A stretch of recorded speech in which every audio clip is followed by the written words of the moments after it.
Good morning students. एक बार फिर आप सभी का अरावली पब्लिक स्कूल कठुमर की ऑनलाइन कक्षा में स्वागत है। डियर स्टूडेंट, लास्ट वीडियो में हमने आपको जैव विविधता पर आपसे चर्चा की। जैव विविधता क्या है? आपको बताया कि पृथ्वी पर भिन्न भिन्न जाति के पौधे और जंतु पाए जाते हैं और उन भिन्न भिन्न जाति के पौधे और जंतुओं में क्या पाए जाते हैं, कुछ विशिष्ट प्रकार के लक्षण पाए जाते हैं। आपको बताया पृथ्वी पर लगभग 1.7 से लेकर के 1.8 मिलियन जाति के जीव पृथ्वी पर पाए जाते हैं। अर्थात पृथ्वी पर पाए जाने वाले भिन्न भिन्न प्रकार के जीवधारियों को क्या कहा जाता है? जैव विविधता। जैव विविधता शब्द का प्रयोग एडवर्ड विल्सन नामक वैज्ञानिक ने। आपको बताया जैव विविधता 3 प्रकार की होती है। आनुवंशिक जैव विविधता, दूसरा आपको बताया जातीय जैव विविधता, और तीसरे प्रकार की होती है जिसे कहते हैं पारिस्थितिक जैव विविधता के नाम से उसे जाना। देखिए, आज भी अनेक पौधे और जंतु के बारे में हमें जानकारी प्राप्त हो जाए। नए नए पौधे, नए नए जंतुओं की नई नई जातियों के बारे में हमें जानकारी आज लगातार हो, जिनके बारे में अभी तक हम नहीं जानते। आप जानते हो कि विश्व में अनेक पौधे और जंतुओं के नाम अनेक भाषाओं में क्या है, जाने जाते हैं। हम कह सकते हैं अलग अलग भाषाओं में उन पौधे और जंतुओं के नाम क्या है, जाने जाते हैं।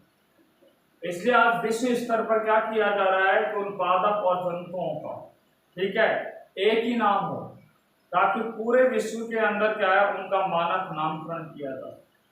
ठीक है, जब भी नामकरण किया जाता है या किसी जीव का वर्गीकरण किया जाता है, तो आपको हमने बताया है कि जीवों का मानक नामकरण करने के लिए, ठीक है, अंतरराष्ट्रीय स्तर पर 2 समितियों का गठन किया है। एक ICBN, जिसका नाम है international code of botanical nomenclature, अंतरराष्ट्रीय वानस्पतिक नामकरण संघ के नाम से उसे जाना जाता है। दूसरे का नाम है ICZN, जिसका नाम है international code of zoological nomenclature, अंतरराष्ट्रीय प्राणी शास्त्र नोमेनक्लेचर संघ के नाम से इसे जाना जाता है। ICBN संस्था के द्वारा क्या किया जा रहा है कि जो हाल ही में नवीनतम पादपों की जातियों की जो खोज की जा रही, उनकी पहचान की जा रही, उनका नामकरण किया जा रहा है, उनका वर्गीकरण किया जा रहा है। ठीक है, इसी तरीके से ICZN जो समिति है अंतरराष्ट्रीय स्तर पर, इस समिति के द्वारा जो हाल ही में खोजे गए जो जंतु हैं, जिनको नए जंतु जो अभी खोजे जा रहे हैं, यानी कि जंतु जगत की जो नई जातियों का हमें पता लग रहा है, उन नई जंतु जगत की जातियों का नामकरण जो किया जाता है वो इसी संस्था के द्वारा किया जाता है। कौन सी संस्था के द्वारा? ICZN संस्था के द्वारा किया जाता है। देखिए, मानक नामकरण इसलिए किया जाता है ताकि पूरे विश्व में किसी जीव का नाम क्या है, एक ही, ठीक है, नाम से उसे क्या है, जाना जाए। वो मानक नाम होता है, यानी कि किसी भी जीव का नाम, ठीक है, कहीं पर भी आप चले जाए, किसी भी देश में चले जाए, तो उसका मानक नाम क्या होता है, एक ही होता है। पूरे विश्व में मानव का, ठीक है, वैज्ञानिक नाम क्या होता है, होमो सैपियन होता है। ठीक है, तो सभी जगह उसका नाम क्या जाना जाएगा, होमो सैपियन के नाम से जाना जाएगा। इसलिए देखिए, जीवों का नामकरण करने के लिए, ठीक है, एक पद्धति का निर्माण किया गया, और जो पद्धति आजकल सर्वाधिक रूप से क्या है, प्रसिद्ध है। उस पद्धति का नाम है द्विनाम पद्धति। कौन सी पद्धति है? द्विनाम पद्धति। तो हम बात करते हैं नामकरण की कौन सी पद्धति पर? द्विनाम पद्धति पर बात करने जा रहे हैं। आज का हमारा नाम है द्विनाम पद्धति। क्या है? द्विनाम पद्धति की खोज किसने की? द्विनाम पद्धति के नियम क्या हैं? इन सभी बिंदुओं पर हम आपसे चर्चा करने जा रहे हैं। देखिए लेसन नंबर फर्स्ट चल रहा है और पाठ का नाम है जीव जगत द लिविंग वर्ल्ड, ठीक है। और हम बात कर रहे हैं द्विनाम पद्धति के बारे में। द्विनाम पद्धति पर हम आपसे चर्चा कर रहे हैं। देखिए द्विनाम पद्धति है, इसकी जो खोज की गई थी, इंग्लिश में बोलते हैं द्विनाम पद्धति को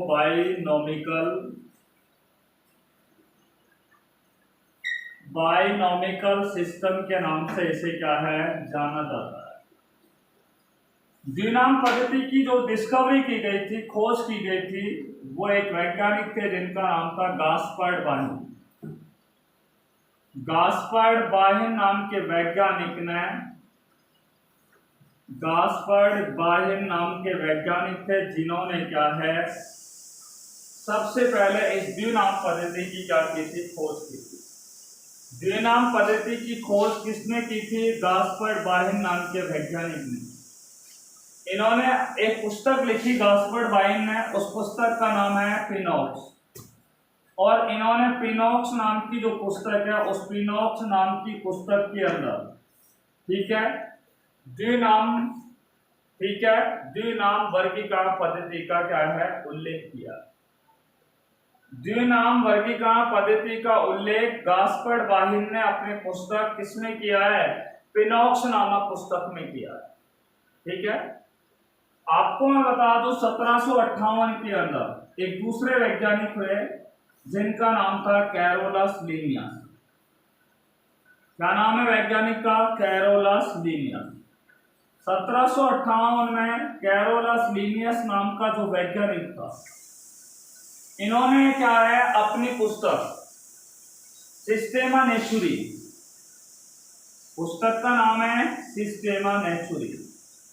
कैरोलस लीनियस ने भी एक पुस्तक लिखी और उस पुस्तक का नाम क्या है? सिस्टेमा नेचुरी, ठीक है। ये मैंने हिंदी में लिख दिया, इसको इंग्लिश में लिख रहे हैं सिस्टेमा नेचुरी, ठीक है। सिस्टेमा नेचुरी नामक जो पुस्तक थी उसमें उसके 10वें संस्करण के अंदर कैरोलस लीनियस नामक वैज्ञानिक ने सिस्टेमा नेचुरी नामक पुस्तक थी उनके द्वारा लिखी गई, और उस पुस्तक के 10वें संस्करण के अंदर कैरोलस लीनियस ने इस द्विनाम वर्गीकरण पद्धति का क्या किया है? उल्लेख किया है, ठीक है। तो द्विनाम पद्धति का उल्लेख करने वाले वैज्ञानिक कैरोलस लीनियस थे, पर इस द्विनाम पद्धति का जो खोज की गई थी वो गास्पर्ड बाहिन के द्वारा की। आपको मैं बता दूं इस द्विनाम पद्धति को बहुत अधिक लोकप्रिय, प्रचलित या हम कह सकें फेमस या पॉपुलर बनाने का जो कार्य किया था वो कैरोलस लीनियस ने ही किया था। द्विनाम पद्धति को सर्वाधिक रूप से प्रचलित या लोकप्रिय बनाने का जो कार्य किया था वो कैरोलस लीनियस ने किया। इसलिए कैरोलस लीनियस को, ठीक है, टैक्सोनॉमी का क्या कहा जाता है? जनक कहा जाता है। किसका जनक कहा जाता है? टैक्सोनॉमी का क्या कहा जाता है? जनक कहा जाता है। फादर ऑफ टैक्सोनॉमी के नाम से इन्हें जाना जाता है। कैरोलस लीनियस को वर्गीकी का क्या कहा जाता है? वर्गीकी का जनक कहा जाता है। किसका जनक कहा जाता है? वर्गीकी का जनक कहा जाता है। किसको कहा जाता है? कैरोलस लीनियस को। तो कैरोलस लीनियस ने इस द्विनाम पद्धति को सर्वाधिक रूप से लोकप्रिय, प्रचलित बनाने का कार्य किया, इसलिए कैरोलस लीनियस को वर्गीकी का क्या कहा जाता है? जनक कहा जाता है। तो ये है, तो हमने केवल द्विनाम पद्धति की सामान्य जानकारी आपको दी। हमने बताया कि जीवों का नामकरण करने के लिए एक मानक पद्धति दी है, और मानक पद्धति वो पद्धति होती है जिसमें किसी जीव का नामकरण जो रख दिया जाता है वो पूरे विश्व में उस नाम को केवल एक ही नाम से जाना जाता है। पूरे विश्व में किसी जीव का नाम केवल एक ही नाम से उसे अगर जाना जाए वो एक मानक नामकरण कहलाता है। और मानक नामकरण करने का जो कार्य किया था सबसे पहले किसने किया था? गास्पर्ड बाहिन ने किया। इसलिए द्विनाम पद्धति की खोज गास्पर्ड बाहिन ने की, ठीक है। उसका उल्लेख कहाँ मिलता है? उनकी पुस्तक पिनॉक्स में मिलता है। देखिए दूसरा हमने बताया कि कैरोलस लिनियस ने भी 1758 में अपनी पुस्तक सिस्टेमा नेचुरी नामक पुस्तक में द्विनाम पद्धति का वर्गीकरण अपनी पुस्तक के 10वें संस्करण में किया। इसलिए कैरोलस लिनियस को वर्गीकी का क्या कहा जाता है? जनक कहा जाता है। कैरोलस लिनियस को क्या कहा जाता है? वर्गीकी का जनक कहा जाता है। फादर ऑफ टैक्सोनॉमी के नाम से उनको क्या है? जाना जाता है। ये हमारी हो गई सामान्य जानकारी। अब हम बात करते हैं द्विनाम पद्धति के नियम। किस पे बात कर रहे हैं? द्विनाम पद्धति के नियम, रूल्स ऑफ बायोनॉमिकल सिस्टम। ठीक है, द्विनाम पद्धति की किस पर बात करने जा रहे हैं? हम नियमों पर हम बात करने जा रहे हैं। Rules of binomial system, rules of binomial system. ठीक है, द्विनाम पद्धति क्या क्या है? नियम। देखो मैं आपको बताऊं, द्विनाम पद्धति में ये बताया गया है कि जब भी किसी जीव का क्या किया जाता है? नामकरण किया जाता है। पहला नियम बता रहे हैं, द्विनाम पद्धति के नियमों पर चर्चा कर रहे हैं और हम आपको बता रहे हैं कि जब भी किसी जीव का क्या किया जाता है? नामकरण किया जाता है, तो उस जीव का नामकरण कितने पदों में किया जाता है? 2 पदों के अंदर किया जाता है, द्विपद में किया जाता है। कितने पदों में किया जाता है? 2 पदों में किया जाता है, जिसमें प्रथम पद जो होता है, यहाँ पर कितने पद होते हैं? 2 पद होता है। एक प्रथम पद होता है, दूसरा कौन सा होता है? द्वितीय पद होता है। आपको मैंने बताया कि जब भी किसी जीव का नामकरण किया जाएगा तो कौन सी पद्धति में किया जाता है? द्विपद। ठीक है, द्विपद में किया जाता है। किसी जीव का नामकरण द्विपद के में क्या है? किया जाता है, जिसमें प्रथम पद जो होता है वो वंश को दर्शाता है और द्वितीय पद जो होता है वो किसी जीव की जाति को क्या करता है? प्रदर्शित करता है। तो हमने आपको पहला नियम बता दिया कि जब भी किसी जीव का नामकरण किया जाता है तो उस जीव का नामकरण द्विपद पद्धति के अनुसार किया जाता है। अर्थात वहां पर द्विपद के अंदर 2 पद होते हैं, प्रथम पद और द्वितीय पद। प्रथम पद में वंश को प्रदर्शित किया जाता है, तो दूसरे पद में किसको प्रदर्शित किया जाता है? जाति को प्रदर्शित किया। देखिए जब भी किसी जीव का नामकरण किया जाता है तो उसके वंश का जो प्रथम अक्षर होगा, वंश का जो प्रथम अक्षर होगा वो कौन से लेटर में लिखा जाएगा? अंग्रेजी वर्णमाला के कैपिटल लेटर में लिखा जाएगा। जब भी किसी जीव का नामकरण किया जाएगा तो उसके प्रथम पद में हम वंश को लिखते हैं और वंश को जब भी लिखा जाएगा तो उसको अंग्रेजी वर्णमाला के प्रथम अक्षर से क्या है? कैपिटल लेटर से उसको क्या है? लिखा जाता है। साथ साथ में जो द्वितीय पद होता है यानी कि जाति होती है, उस जाति के सभी अक्षरों को कौन से अंग्रेजी वर्णमाला के कौन से लेटरों में लिखा जाता है? स्मॉल लेटर्स में लिखा जाता है। कौन से लेटर में लिखा जाता है? स्मॉल लेटर्स में लिखा। तो वंश को कैपिटल लेटर्स में लिखेंगे, जाति को कौन से लेटर में लिखेंगे? स्मॉल लेटर्स में लिखेंगे। Is that right? देखो 2 के बाद हम तीसरे नियम पर आपसे बात करने जाते हैं। जब भी किसी जीव का यदि हमें नामकरण करना है तो हमेशा उनका नामकरण कौन सी भाषा में किया जाता है? लैटिन भाषा में किया जाता है। या वो नाम कौन सी भाषा में होना चाहिए? लैटिनीकृत भाषा में होना चाहिए। तो किसी भी जीव का जब भी नामकरण किया जाता है तो उस जीव का नाम कौन सी भाषा में किया जाता है? लैटिन भाषा में किया जाता है। कौन सी भाषा में किया जाता है? उसका नामकरण लैटिन भाषा के अंदर किया जाता है। देखिए हम 3 नियम आपको बताते हैं। चौथा नियम आपसे हम बात कर रहे हैं, जब भी किसी जीव का नामकरण किया जाता है तो उसका नाम इटालियन लिपि में लिखा जाना चाहिए। जब भी किसी जीव का नामकरण किया जाता है तो उसका नामकरण कौन सी लिपि में लिखा जाना चाहिए? इटालियन लिपि में लिखा जाना चाहिए। इटालियन का अर्थ होता है इटैलिक वर्ड में लिखा जाना चाहिए। इटैलिक वर्ड को हिंदी में बोलते हैं तिरछे अक्षरों में क्या है? लिखा जाना चाहिए। तो आप देख लो, अगर किसी भी जीव का आप नाम लिख रहे हो तो उसको हमेशा इटालियन लिपि, इटालियन में क्या लिखा जाता है? तिरछे अक्षरों में लिखा जाता है। तो इटालियन लिपि क्या है कि जो भी आप लिख रहे हो उनको कौन से अक्षरों में लिखेंगे, तिरछे अक्षरों में लिखा जाता है। 4 नियम हो गया है। जब भी किसी जीव का नामकरण किया जाएगा तो इटालियन लिपि में, अर्थात उन्हें कैसे लिखा जाएगा, तिरछे अक्षरों में लिखा जाना।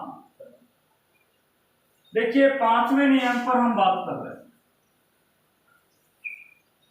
किसी जीव का जब भी नामकरण किया जाता है और अगर उसका नाम अगर आपके द्वारा कैसे लिखा जाए, हाथ से लिखा जाए, यानी कि हम कहें कि यदि किसी जीव का नाम हाथ से लिखा जाए तो उसके वंश और जाति को, ठीक है, किसी जीव का नाम कैसे लिख रहे हैं आप, हाथ से लिख रहे हैं, तो उसका वंश और जाति को कैसे लिखेंगे बेटा, हम स्मॉल लेटर यानी कि उनको अंडरलाइन कर देते हैं। जब भी किसी जीव का नाम हाथ से लिखा जाए, मैनुअल राइट करें, ठीक है, हाथ से लिखें, तो वहां पे वंश और जाति को पृथक से क्या कर देंगे, हम यहाँ पे अंडरलाइन कर देंगे।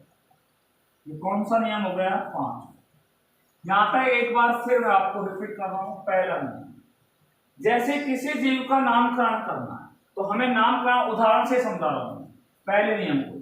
तो जैसे हमें मानव का नामकरण करना है तो मानव का नामकरण जो किया जाता है द्विपद नाम पद्धति के अंदर, तो वो कितने पदों में किया जाएगा, 2 पद। प्रथम पद में क्या होगा, वंश होगा, और दूसरे पद में क्या होगा, जाति होगा।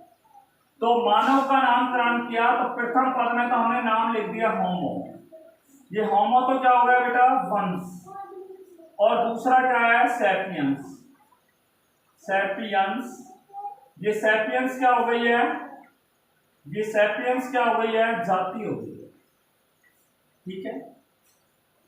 दूसरी बात हमने कहा है कि जब भी उनका वंश लिखे हैं तो अंग्रेजी वर्णमाला का वंश लिखेंगे आप तो उसका प्रथम अक्षर अंग्रेजी वर्णमाला में कैसे लिखा जाएगा, कैपिटल लेटर। तो आप देखिए होमो को क्या लिखेंगे, इंग्लिश में एच बड़ा लिखेंगे, बाकी सबको कौन से लेटर में लिखेंगे, स्मॉल में लिखेंगे। तो वंश को हमने, वंश का प्रथम अक्षर कैसे लिखा जाएगा, कैपिटल लेटर। तो हमने जो मानव का नामकरण कर रहे हैं तो होमो सैपियन नाम मानव का नाम होता है, तो होमो हमने कहा है, होमो में एच क्या है, कैपिटल लेटर्स में लिखा, बाकी सारे अक्षर स्मॉल में लिखा। और जाति के सभी अक्षर अंग्रेजी वर्णमाला के कौन से लेटर्स में लिखा जाएगा, स्मॉल लेटर्स में।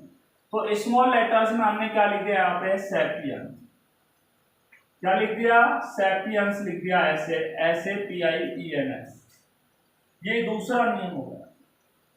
तीसरा हमने लिखा है कि जीव का नाम, जब भी किसी जीव का अगर नामकरण किया जाए तो उस जीव का नाम कौन सी भाषा में लिखा जाना चाहिए, लैटिन भाषा।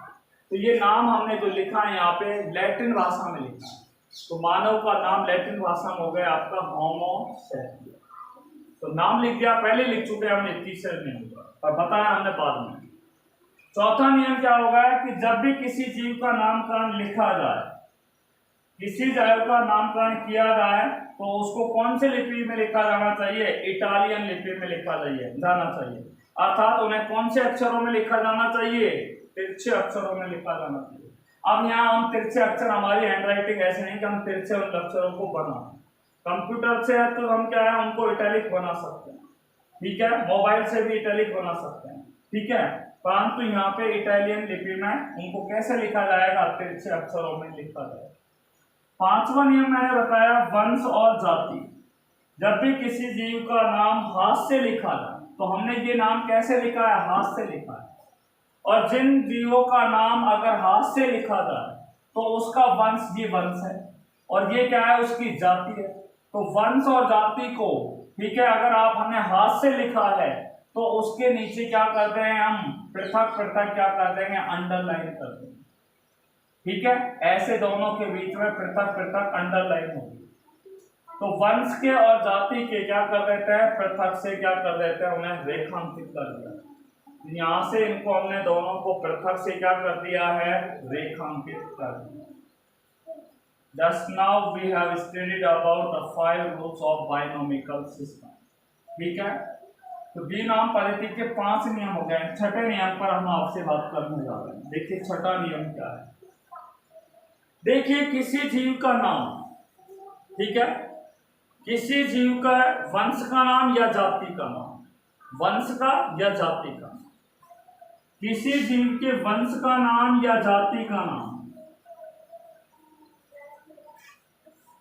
यदि तो अलग अलग वैज्ञानिकों ने लिख दिया है, ठीक है, किसी वंश या जाति का नाम दो अलग अलग वैज्ञानिकों ने दे दिए हैं, तो उस परिस्थिति में जिस वैज्ञानिक ने वंश और जाति का नाम पहले प्रकाशन कराया है, उस वैज्ञानिक को उसके नामकरण का क्या दिया जाता है, श्रेय दिया जाता है। ठीक है, उस वैज्ञानिक को उसके नामकरण का श्रेय दिया जाता है, साथ में उस वैज्ञानिक का नाम भी क्या है, नामकरण के साथ लिखा जाता है, और जिस वर्ष में उसका नामकरण किया गया है उस वर्ष को भी वहां पर साथ में लिखा जाता है।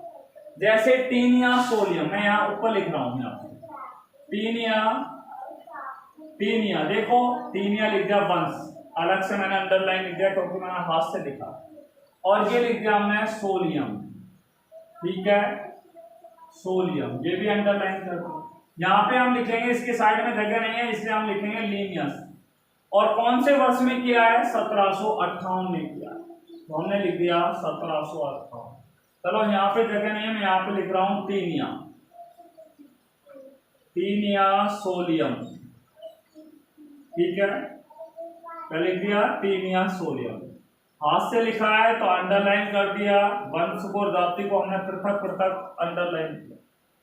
किसने किया है, लीनियस ने, तो LINUS, ये हमने शॉर्ट में नाम लिख दिया, पूरा नाम नहीं लिखा है कैरोलस लीनियस, केवल लीनियस लिखा है।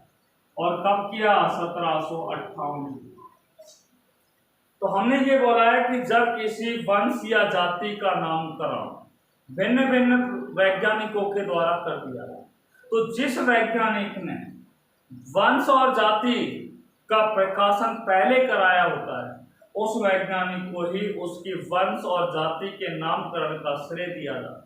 और जब भी नामकरण किया जाता है तो नामकरण के साथ उस वैज्ञानिक यानी कि उस खोजकर्ता का नाम संक्षिप्त में लिखा जाता है, और जिस वर्ष में उन्होंने उनका नामकरण किया है उसका खोज वर्ष भी वहां पर क्या किया जाता है, अंकित किया जाता है। तो हमने खोज वर्ष भी यहाँ पर क्या है, अंकित कर दिया। ये कौन सा नियम हो गया, छठा नियम हो गया। ठीक है, सबसे अंत में 7वें नियम पर हम बात कर रहे हैं। ठीक है, 7वां नियम क्या है, देखिए, जब भी जीवों का नामकरण किया जाता है, जब भी क्या किया जाता है, जीवों का नामकरण किया जाता है, इसमें जंतु जगत में, याद रखो, जब भी जंतु जगत में क्या है, नामकरण किया जाता है, तो दो वंश यानी कि जो वंश हैं, जब भी किसी जीव का नामकरण किया जाता है तो वंश की दो जातियों के नाम समान नहीं होने चाहिए, यानी कि दो वंश की जातियों के नाम कैसे नहीं होने चाहिए, समान नहीं होने। ठीक है, तो किसी भी यानी कि किसी भी जंतु जगत के अंदर, जंतु जगत के अंतर्गत किसी भी वंश की दो जातियों के नाम कैसे नहीं होने चाहिए, समान नहीं होने। ठीक है, तो ये आपका कौन सा नियम हो गया, 7वां नियम। अब मैं आपको कुछ एग्जाम्पल देकर के यहाँ पे समझाने का प्रयास कर रहा हूं। देखिए भाई,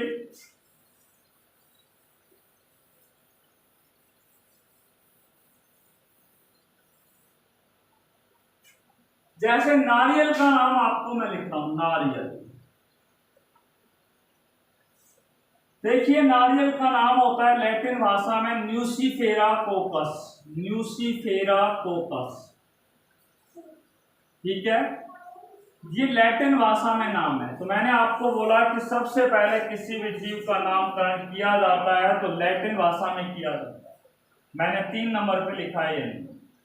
ठीक है, और हमने पहला नियम भी यहाँ लिखा है कि जब भी किसी जीव का नामकरण किया जाता है तो उसे द्विपद व्यवस्था में किया जाना चाहिए। द्विपद में प्रथम पद वंश को दर्शाएगा, ये वंश को दर्शा रहा है न्यूसीफेरा, और कोकस किसको दर्शा रहा है, जाति को प्रदर्शित कर रहा है। ठीक है, दूसरे पहला और तीसरा नियम आपको बता दें। तीसरा मैंने बताया कि इनको कौन सी लिपि में लिखा जाना चाहिए, इटालियन लिपि में लिखा जाना, यानी कि इन्हें तिरछे अक्षरों में लिखा जाना, इसलिए हम इनको नहीं लिख सकते। ठीक है, तो अब हम क्या करने जा रहे हैं, दूसरे नियम को बता। तो चौथा नियम भी हमने आपको बता दिया है यहाँ। तो दूसरे नियम पर बात कर रहे हैं। तो यदि वंश है तो उस वंश का प्रथम अक्षर कैसे लिखा जाएगा? कैपिटल अक्षरों में लिखा जाएगा, ल्यूसीफेरा। बाकी शेष अक्षर कैसे लिखे हमने? स्मॉल लेटर में लिखा। और कोकस, क्या लिखा है? कोकस। कोकस के यानी कि जाति के जो सभी अक्षर होंगे वो अंग्रेजी वर्णमाला के कौन से लेटर्स में लिखा जाएगा? स्मॉल लेटर्स में लिखा जाएगा। किसमें लिखा जाएगा? जाति के सभी अक्षरों को स्मॉल लेटरों के अंदर क्या है? लिखा जाएगा। वंश का प्रथम अक्षर कौन से लेटर में लिखा जाता है? यानी कि कैपिटल लेटर्स में लिखा जाता है। ये हमने दूसरा नियम आपको बताया। पांचवा नियम देखिए, मैंने बताया यदि हम किसी जाति किसी जीव का नामकरण हाथ से लिख रहे हैं तो उसके वंश और जाति, ये वंश रहा, ये जाति रही, और वंश और जाति को हम अगर हाथ से लिख रहे हैं तो उनको पृथक से हम क्या करें? अंडरलाइन कर दें। देखो अंडरलाइन कर दिया मैंने वंश को, और अब हम पृथक से किसको कर रहे हैं? जाति को भी हमने क्या कर दिया? अंडरलाइन कर दिया। तो वंश और जाति को क्या कर दिया जाता है? पृथक से रेखांकित कर दिया जाता है, अंडरलाइन कर दिया जाता है। ये नियम हो गया पांचवा। छठा नाम मैंने बताया कि जब भी किसी जीव का नामकरण किया जाता है, जब भी किसी जीव की जाति का या वंश का नामकरण दो वैज्ञानिकों के द्वारा किया जाए तो जिस वैज्ञानिक के द्वारा नाम का प्रकाशन पहले किया जाता है उस वैज्ञानिक को नामकरण का क्या किया जाता है? श्रेय दिया जाता है। क्या दिया जाता है? नामकरण का श्रेय दिया जाता है। साथ में उसके नामकरण के साथ खोजकर्ता का नाम तथा खोज वर्ष भी क्या है? अंकित किया जाना चाहिए। सबसे अंत में मैंने बताया कि जंतु जगत के अंतर्गत दो वंशों की, ठीक है, जातियां समान नहीं होनी चाहिए। दो वंशों की जातियां समान नहीं होनी चाहिए। याद रखने की बात, दो वंशों की जातियां क्या नहीं होनी चाहिए? समान नहीं होनी चाहिए। ये 7 नियम तो हमने आपको द्विनाम पद्धति के 7 नियमों से क्या है? अवगत करा दिया। यदि आपको किसी प्रकार की इनके अंदर क्या है? समस्या हो, ठीक है, तो आप हमसे क्या है? पूछ सकते हैं। जैसे हम आपको और भी उदाहरण दे रहे हैं, जैसे मेंढक है, देखिए मेंढक का उदाहरण हम आपको दे रहे हैं। देखिए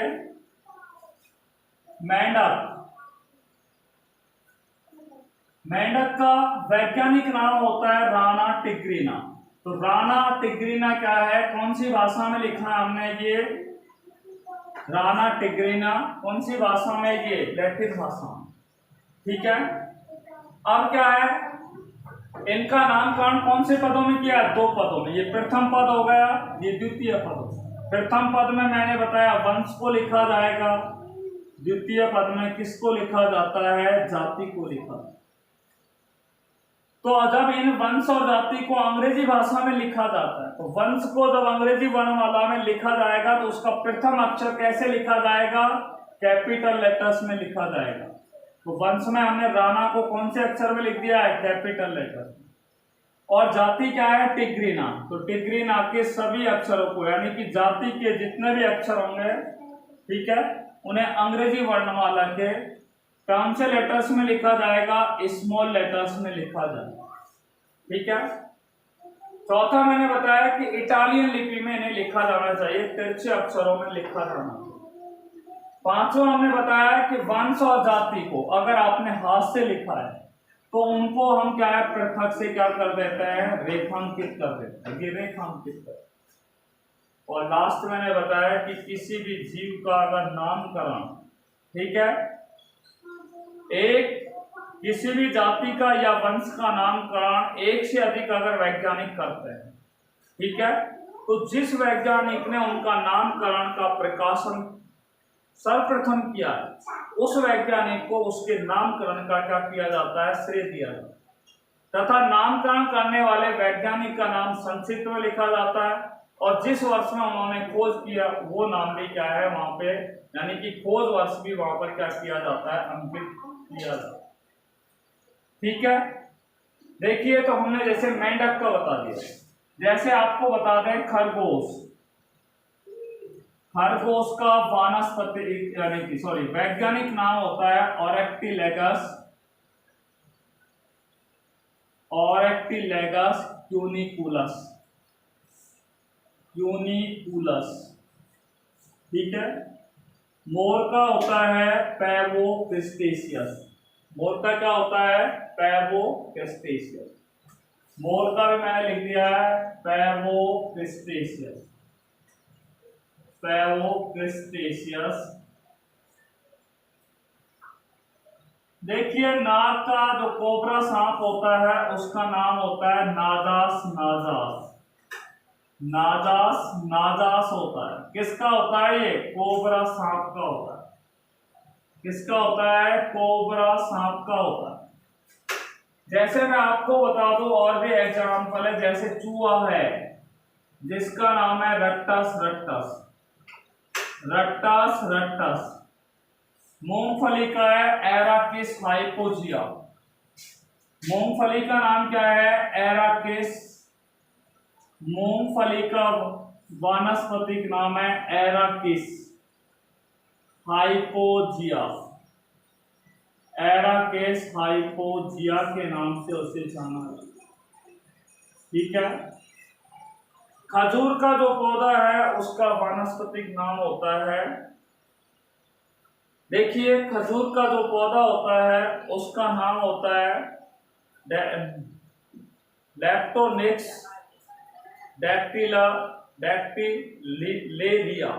डैक्टिलिरिया। ये हमने जून का नाम होता है ह्यूमन पेडिकुलस। ठीक है। तो इसी के साथ ये द्विनाम पद्धति समाप्त हुई। अब हम अगले टॉपिक पर आपसे बात कर रहे हैं।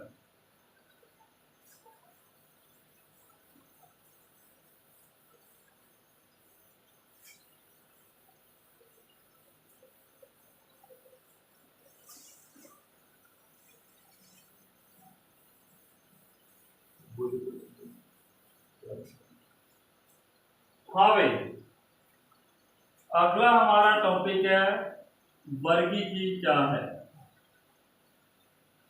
वर्गीकी इंग्लिश में बोलते हैं इसको टैक्सोनॉमी। ठीक है। देखिए टैक्सोनॉमी एक ग्रीक भाषा का शब्द है। कौन सा भाषा का शब्द है? ग्रीक भाषा का शब्द। और ये ग्रीक भाषा का शब्द कितने शब्दों से मिलकर बना है? 2 शब्दों से मिलकर बना है, taxis plus nomos. Taxis plus nomos. Taxis का अर्थ होता है क्लासिफिकेशन।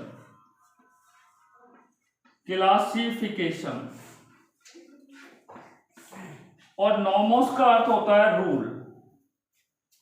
नोमोस का अर्थ क्या होता है? Rule, RUL। देखो यहां पे क्लासिफिकेशन का अर्थ होता है वर्गीकरण। ठीक है। और रूल का अर्थ होता है नियम। परिभाषा क्या हुई? जिसमें वर्गीकरण के नियमों का क्या किया जाता है? अध्ययन किया जाता है। उसे क्या कहा जाता है? वर्गीकी कहा।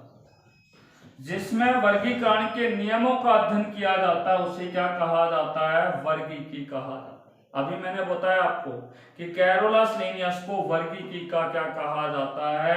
जनक कहा जाता है। तो जिसमें वर्गीकरण के नियमों का अध्ययन किया जाता है। ठीक है। अगर इसकी परिभाषा को और भी मॉडिफाइड करें तो देखो वर्गीकी किसकी शाखा है? जीव विज्ञान की, यानी कि बायोलॉजी। ठीक है। तो परिभाषा क्या हुई? जीव विज्ञान की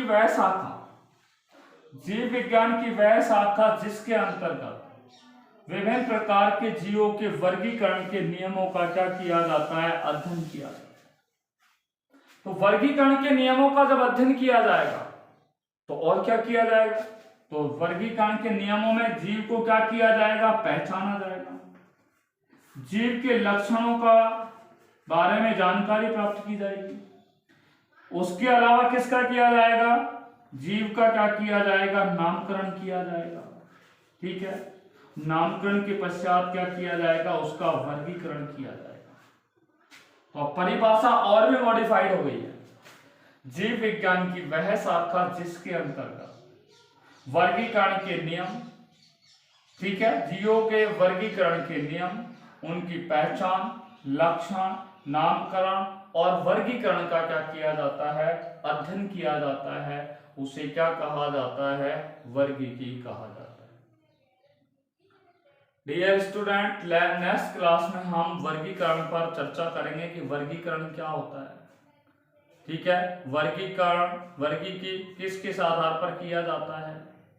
ठीक है, वर्गीकरण के विभिन्न पदों पर बात करेंगे।